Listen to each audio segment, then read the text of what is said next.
fazendo menção aqui, irmãos, que os animais, ele está fazendo referência à antiga aliança. Ele está fazendo menção, você pode depois ler em casa, Levítico 16 e também 17, se não me foge a memória. A menção que o escritor traz aqui é de um dia especial.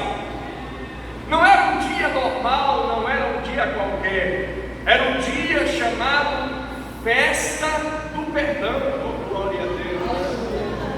Era a festa do perdão. Literalmente essa festa, presbítero Sebastião, acontecia em Jerusalém uma vez por ano, chamado também dia da expiação. Todos os momentos, quem queria e sentia necessidade poderia levar uma oferta diante do Senhor ao templo. Mas naquele dia especial, todos os pecados que não puderam ser cobertos com os sacrifícios que eles levaram durante o ano inteiro, naquele dia chamado dia da expiação, todo pecado que sobrava por ali, todo pecado que assombrava, todo pecado que manchava, todo pecado que tirava o sono, o sossego, a paz, a comunhão de um judeu, naquele dia o sumo sacerdote pegava um animal, levava diante da arca, abre aspas, porque abre aspas, porque quando o templo de Salomão estava em pé, lá dentro do Santíssimo, ainda na época dos tabernáculos, lá no Santíssimo estava a Arca da Aliança. A verdadeira Arca da Aliança estava lá. Porém, depois que a Babilônia destruiu Jerusalém, no ano 586 antes de Cristo, a Bíblia diz que o templo foi destruído, o templo de Salomão destruído. A cidade foi queimada a fogo e a Arca da Aliança desapareceu. Quando os judeus retornam da Babilônia, 70 anos depois, sob o comando de Esdras, sob o comando de Zorobabel, sob o comando de Neemias, o templo é reconstruído. Não tem a mesma glória do templo de Salomão, mas é reconstruído ali no mesmo lugar, uma casa de adoração.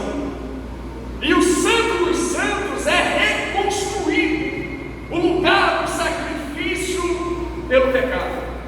Porém, não havia mais Arca da Aliança. O que é que existia no Santo dos Santos? Eu não sei, a Bíblia não fala, mas o que quer que estivesse lá dentro não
para fora dos portões da cidade. É sobre isso que o escritor faz referência no versículo de número 11, porque os corpos dos animais, cujo sangue é pelo pecado, trazido este sangue pelo sumo sacerdote para o santuário, agora os corpos são queimados fora do arraial, para que não houvesse contágio. Agora o que é que ele vai dizer? Portanto, versículo de número 12: por isso também Jesus, para santificar o povo pelo seu próprio sangue, padeceu fora da porta.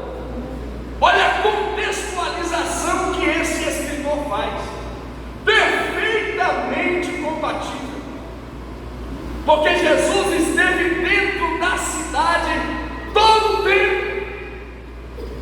Deixa eu dizer uma coisa para vocês aqui. Vocês sabiam que se Jesus, grifo meu, por favor, se Jesus quisesse reinar em Jerusalém, ele reinava? Porque quando ele entra em Jerusalém, o povo carregado de expectativas, os portões se abrem e ele entra montado em um jumento, o povo começa a jogar ramos, flores e gritar: Hosana ao que vem em nome do Senhor. Não eram os discípulos, era o povo de Jerusalém. Eles queriam que Jesus reinasse sobre eles, porém queriam que Jesus atendesse às suas expectativas. Jesus poderia ter reinado em Jerusalém se ele se curvasse aos caprichos dos judeus pecadores. Jesus poderia ter tido sucesso, ser famoso e conquistar as multidões. Ele só precisava mudar o seu discurso, mudar a sua mensagem, mudar a sua pregação, parar de confrontar os pecados do povo e a multidão se ajuntaria. Sabe por que a Bíblia diz que muitos são chamados e poucos escolhidos? É porque os chamados são chamados para serem confrontados, e pouca gente gosta de ser confrontado. A gente gosta de ser adulado, diga glória a Deus. A gente gosta de ser bajulado, elogiado, aplaudido. Mas Jesus não veio para elogiar, aplaudir ou bajular. Jesus veio para confrontar os nossos pecados. Quando o povo percebe que Jesus não vai mudar o discurso, quando o povo percebe que Jesus não vai mudar a pregação, então eles abandonam Jesus, desprezam Jesus. Quanto mais Jesus mostrava o que ele veio para fazer, mais ele era odiado. Dá para entender, jovens, que Jesus só foi odiado porque o seu propósito não era de acordo ao propósito do povo. Porque Jesus era odiado por coisas que hoje os homens são amados. Jesus era odiado por fazer o bem. Hoje os homens são homenageados, prêmio Nobel para quem faz alguma coisa de origem filantrópica. Jesus foi o maior filantropo que esse mundo já viu, e o que ele ganhou em troca foi o desprezo. Os homens que se alegam ser curandeiros, milagreiros, arrebatam multidões após si. Jesus curava os enfermos e ressuscitava ainda os mortos, e o que ele recebeu? Desprezo. Jesus fazia milagres, multiplicava pães, matava a fome do povo, e o que ele recebeu? Desprezo. Porque o seu discurso não se alinhava ao desejo, ao comichão que estava nos ouvidos das multidões. É por isso que Jesus vai ser morto. Mas ele não vai ser morto dentro da cidade, porque ele não é considerado digno. Então ele vai ser arrastado pela via dolorosa, tendo sido julgado dentro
Ele morreu aproximadamente às 3 horas da tarde. Ele vai ser tirado da cruz aproximadamente às 18 horas.